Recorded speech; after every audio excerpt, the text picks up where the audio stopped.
Good afternoon. Welcome. Not legal advice. Trying a different kind of recording system. We'll see how it goes. Please like, subscribe, send money and donuts and whatever else you'd like to. I hope everybody is well and hope everybody has a great weekend. And just a couple of tips. You should wear glasses while doing math. It improves the vision. And I wanted to learn to drive a stick shift, but I couldn't find a manual. Anyway, we'll be talking about those hysterical jokes and other topics, kind of topics referenced tonight on Sunday night with Mr. JR. And we'll be discussing, of course, prehistoric salami along with those topics. And I know you all look forward to it. I know there's been a demand for a discussion of that topic, so we're going to go for it. But tonight, I'm going to quickly do a couple topics just to bring everybody up to speed on one topic, and on the secondary topic, actually the first one I'm going to talk about, just things that I think are driving the illegal shorting market. Don't know for sure, but that's just kind of the way I see it. So I think the biggest problem that is driving the shorting market is the share lending. So what happens are when they're shorting a stock and they need to borrow the shares, they go to the brokers, etc. They borrow the shares from the brokers, and there's a borrow cost, and that borrow cost can be significant. It can be so significant that if, for example, it was in the state of California and you were asking to borrow money at that rate, it would be usury. In other words, it'd be an illegal transaction. Somehow, they're able to structure, and maybe not legally, but for the most part, they're able to structure those transactions, and to the most part, although I know Mark has been successful to some degree, but the most part, they have been able to avoid usury. So they're lending out shares to shorts, and they're charging these ridiculous rates, and that's where they're making most of their money, apparently. From the reports of the past week, that's what is generating most of the revenue for these large brokers, not commissions, because they don't charge commissions, or a lot of them say they don't charge commissions, but it's these significant lending revenue that they obtain. And now let's go on top of that. And this is where really the rubber hits the road. And I'm just going to use, just for the sake of discussion, I'm going to use Fidelity as an example. And Fidelity, as we all know, or we all don't know, is a private company, not public. So it doesn't have to file documents public. So we really don't know what they do. And they're based in Boston, but they're a huge broker. They manage, I think, trillions of dollars of assets. And it's run by the Johnson clan. The Johnson family runs that particular entity, Fidelity, and a bunch of offshoots of Fidelity.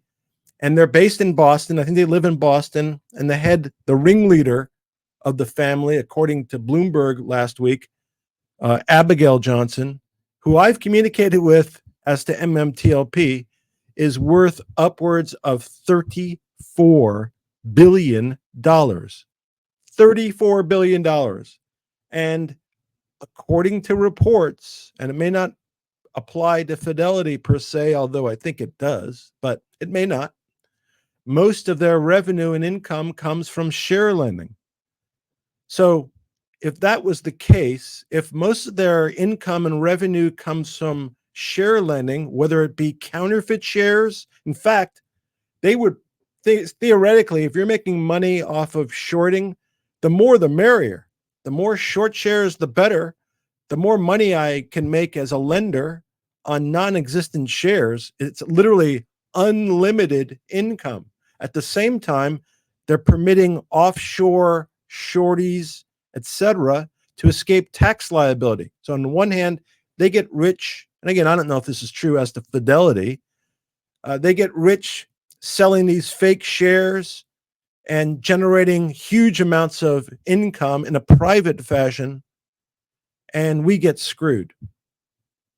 that's the scenario. So what reason would somebody like Fidelity have to stop these share lending programs? Why would they? Why would they do that if they're making money and they're doing it already? It's not like if they're doing it now, they're thinking about we're performing an improper act. They're doing it. So why not extend it to counterfeit shares? I don't know if they do, but all I know is Abigail Johnson is reportedly worth $34 billion. So obviously, I think the share lending programs need to go. If that's where the brokers are making their money, and if that's what drives the shorts, so they can always borrow shares even if they don't exist. If that share lending program cease to exist, then it'll be tough to short stocks. And obviously, a solution to the shorting itself is, even if you don't get rid of it, if you just change the settlement dates to be consistent with the longs. So if you have 2 days, and I'm just making up time frames, you have 2 days to close the longs, you have 2 days to close the shorts. No games, no pretend shares. If you want to short, go ahead and short, but close. If you did that, we wouldn't have these shenanigans going on. Besides the fact that when your broker is selling legal and illegal, or let's say lending out legal and illegal shorts that are in direct conflict with your position as a long, isn't that a problem? I mean, really, isn't that a problem? I've never seen that in a disclosure that me, the broker, are going to be selling or lending out shares that might compete with your interest and might harm you. In addition to that, we might be selling illegal shares that dilute your position and might harm you. I've never seen that in a disclosure form, but apparently these brokers don't care, despite the obvious conflicts of interest. So clearly, the share lending program has to go. And on top of that, again, if you don't want to get rid of shorting, just shorten the settlement period, and we won't have these shenanigans going on. If somebody like Fidelity had reason to and volunteered for a forensic accounting and opened their books, perhaps we wouldn't be suspicious of all brokers, including Fidelity. They are being about as transparent as night without any light. And we know, just to kind of finish the story on Fidelity, we know that they had a huge position in MMTLP, and we claim that position involves counterfeit shares. We also know that in the past week, or at least there's many reports in the past week, that Fidelity's been chasing down shares of Finger Motion. So apparently they're stuck as the Finger Motion too, and probably other such tickers where they're lending out thousands, millions of shares and deriving income from counterfeit or illegal shorts. I don't know that for a fact, but it wouldn't be too far a conclusion to draw. So again, get rid of the share lending programs, make settlement the same as on the longs, and we move a long way to resolving these problems. So speaking of the problems, I'm going to quickly go over the Fidelity arbitration. I counted as of today, I've had 16 filings in the arbitration so far. That means 16 pleadings that have been filed of various sorts. I have 3 filings that were seeking special discovery. And just as a reminder, anybody out there who may eventually want to partake in an arbitration against their broker, if you do so, discovery is limited in an arbitration, except for certain special circumstances. One of those special circumstances is if extraordinary circumstances exist. I think we have extraordinary circumstances in light of the U3 halt. So amongst other reasons, that's what we're seeking. So we being us and I have filed motions for, and I'm bringing you up to date because one was filed today, motions for the depositions of various individuals involving FINRA and Fidelity, including the deposition of Ms. Johnson, the CEO, of Gary Gensler. I think he's the head of the SEC, of Mr. Sam Draddy, was the chief cop of FINRA, and seven other people as of now.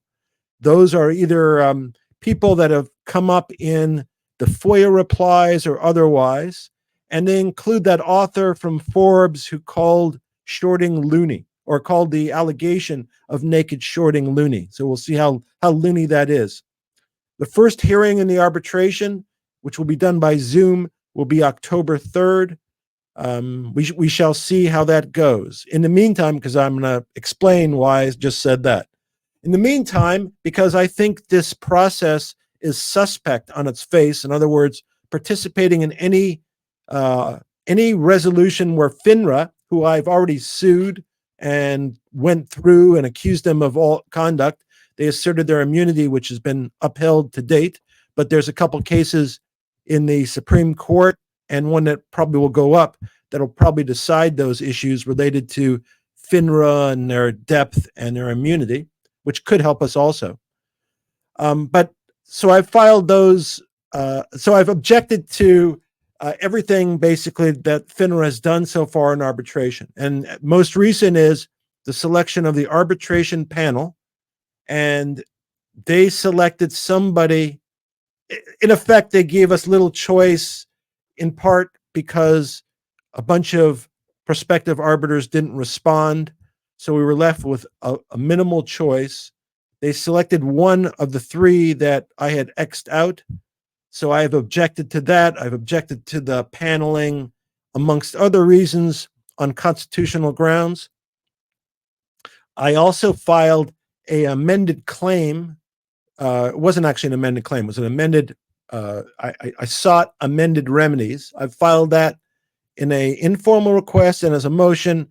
And basically I'm seeking, in addition to the other remedies that I sought, which are varied and many, I've also sought certain documents be produced and certain findings be made as to Fidelity, as to their engaging in illegal conduct. And understand, what makes this interesting is on the bad side, we're stuck with arbitration. On the good side, all our claims have to be litigated here.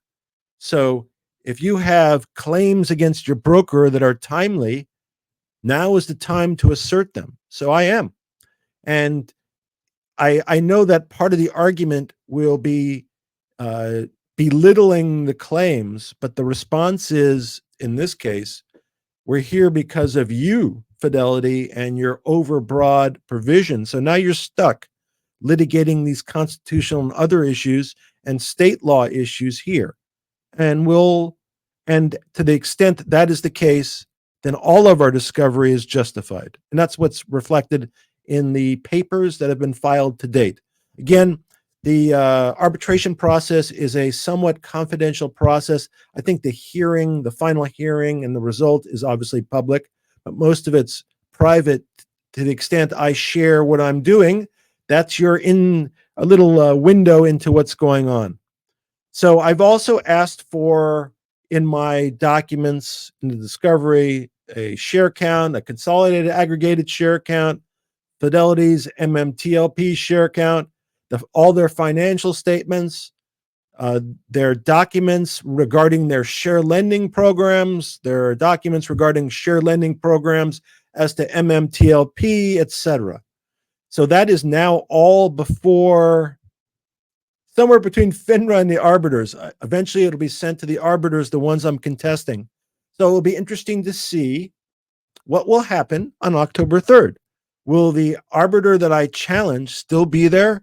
Will there be a new arbiter? Will there be new proceedings? Will we have hearings as to that? We shall see. In the meantime, I'm going to be pursuing that discovery, and we will see what goes on, and I'll keep you updated. We'll also discuss this on with JR. And last but not least, and remember this, be well, and remember, clones are people too. Have a good night. See you Sunday night with Mr. JR, and be well.